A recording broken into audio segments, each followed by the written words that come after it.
Hello, my friends. Today I'm going to read to you the story Chrysanthemum. And when I'm finished reading this story, you may look in your blue folder and find your activity that goes along with this story. The day she was born was the happiest day in her parents' lives. "She's perfect," said her mother. "Absolutely," said her father. And she was. She was absolutely perfect.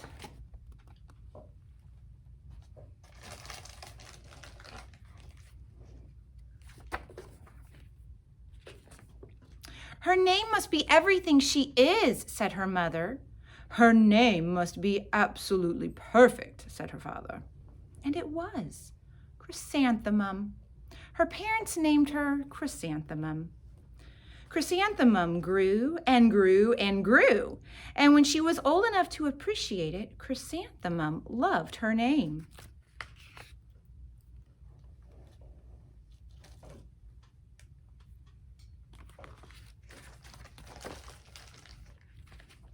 She loved the way it sounded when her mother woke her up. She loved the way it sounded when her father called her to dinner. And she loved the way it sounded when she whispered it to herself in the bathroom mirror. Chrysanthemum, chrysanthemum, chrysanthemum. Chrysanthemum loved the way her name looked when it was written with ink on an envelope. She loved the way it looked when it was written with icing on her birthday cake. And she loved the way it looked when she wrote it herself with her fat orange crayon. Chrysanthemum, chrysanthemum, chrysanthemum.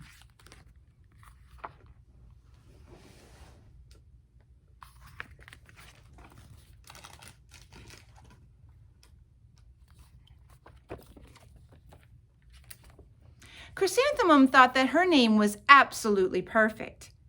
And then she started school. On the first day, Chrysanthemum wore her sunniest dress and her brightest smile. She ran all the way. "Hooray!" said Chrysanthemum. "School!" But when Mrs. Chudd took roll call, everyone giggled upon hearing Chrysanthemum's name. There was Don and Eve and Louis and Al and Les and Kay and Max and Sue and Bill and Pat and Tom and Sam and Ken and Joe and Rita, Victoria, and Chrysanthemum.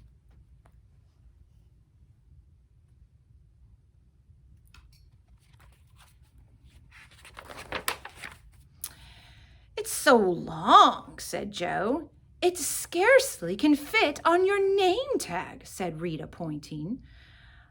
"I'm named after my grandmother," said Victoria. "You're named after a flower." Chrysanthemum wilted. She did not think her name was absolutely perfect. She thought it was absolutely dreadful.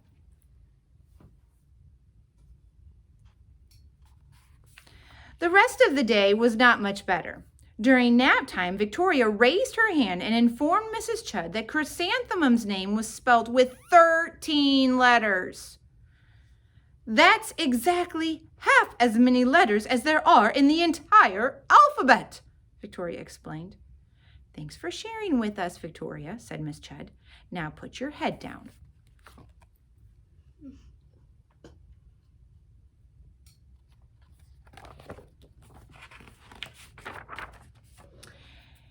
"If I had a name like yours, I'd change it," Victoria said as the students lined up to go home. "I wish I could," thought Chrysanthemum miserably.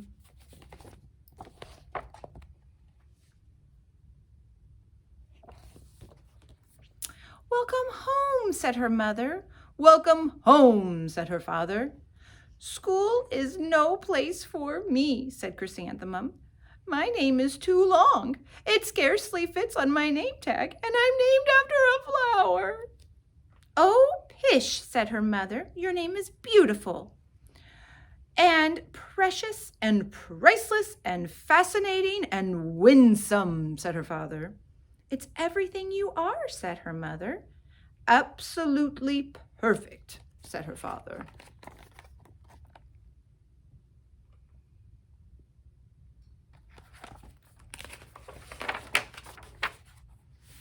Chrysanthemum felt much better after her favorite dinner, macaroni and cheese with ketchup, and an evening filled with hugs and kisses and parcheesi.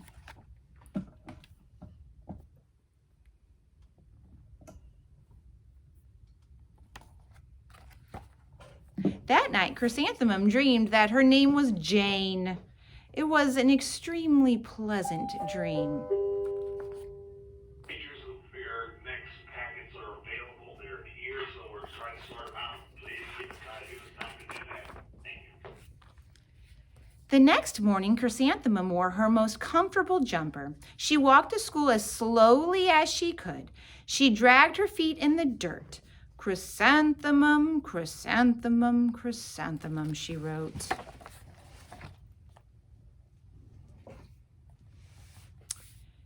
She even looks like a flower, said Victoria as Chrysanthemum entered the playground.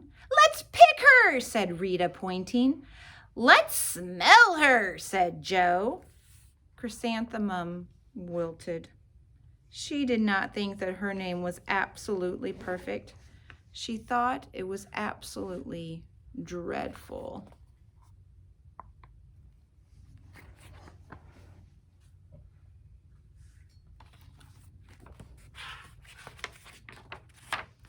The rest of the day was not much better. During nap time, Victoria raised her hand and said, Chrysanthemum is a flower. It lives in a garden with worms and other dirty things. Thank you for sharing with us, Victoria, said Miss Judd. Now put your head down.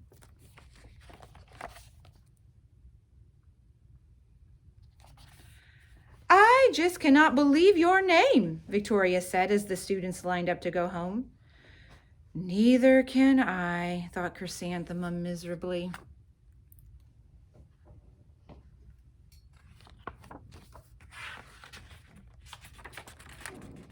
Welcome home, said her mother. Welcome home, said her father. School is no place for me, said Chrysanthemum. They said I even look like a flower. They pretended to pick me and smell me. Oh, pish, said her mother. They're just jealous. And envious and discontented, said her father. Who wouldn't be jealous of a name like yours, said her mother. After all, it's absolutely perfect, said her father.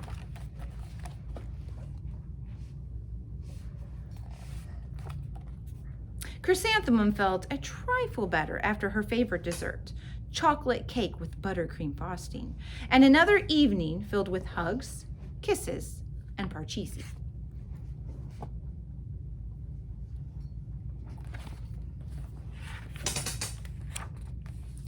That night, Chrysanthemum dreamed that she really was a chrysanthemum.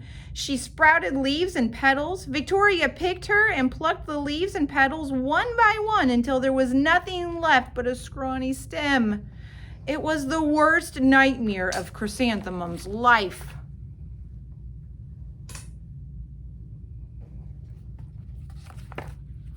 Chrysanthemum wore her outfit with 7 pockets the next morning. She loaded the pockets with her most prized possessions and her good luck charms. Chrysanthemum took the longest route possible to school and stopped and stared at each and every flower. Chrysanthemum, chrysanthemum, chrysanthemum, the flowers seemed to say.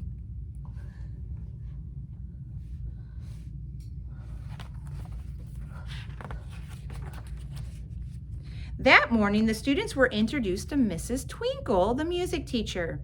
Her voice was like something out of a dream, and as everything else about her.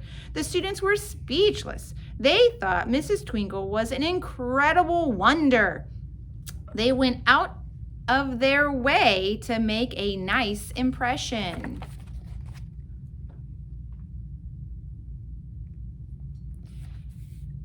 Mrs. Twinkle led the students in scales. Then she assigned roles for each class musical. Victoria was chosen as the Dainty Fairy Queen. Rita was chosen as the Spiffy Butterfly Princess. Joe was chosen as the all-important pixie messenger, and Chrysanthemum was chosen as a daisy.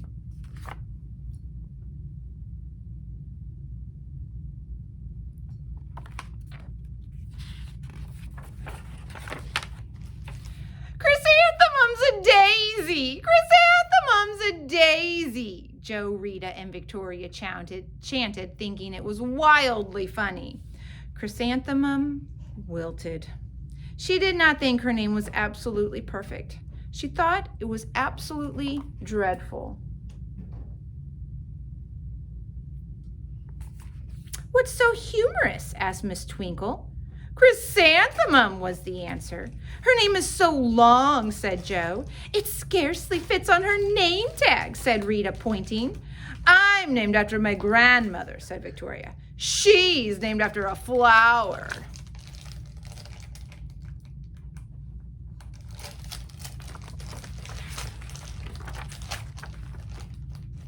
"My name is Long," said Mrs. Twinkle. "It is?" said Joe. "My name would scarcely fit on a name tag," said Mrs. Twinkle. "It would?" said Rita, pointing.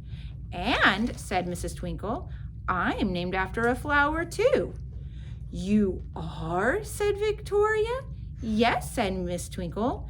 "My name is Delphinium. And my baby girl is if my baby is a girl, I'm considering Chrysanthemum as the name. I think it's absolutely perfect."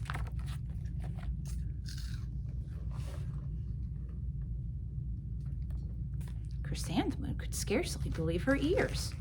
She blushed. She beamed. She boomed. "Chrysanthemum, chrysanthemum, chrysanthemum."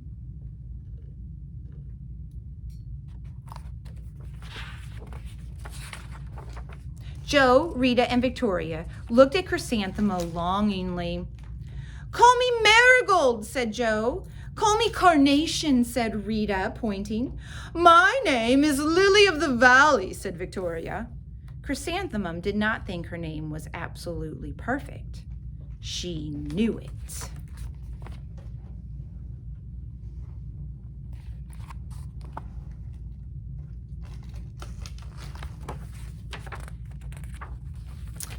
So in your blue folder is a project that you can do for a chrysanthemum, and then you can make a chrysanthemum flower.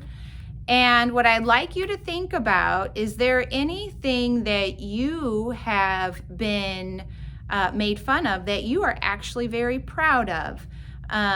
It could be anything. I used to get made fun of the way I run because my one ankle's not straight, and so when I run, I kick my leg out. But kids used to make fun of me when I would run. But then I learned how to take that to my advantage, and I actually became a pretty fast runner. So I was pretty proud of my extra little kick. Is there anything that you have been made fun of, but you really realize that there's nothing to be ashamed of? It actually makes you special and something to be proud of. So let me know, write a comment, or send me back a message, and I'd love to hear from you guys. I hope you're having a wonderful day, and I'll be talking to you guys soon. Bye-bye.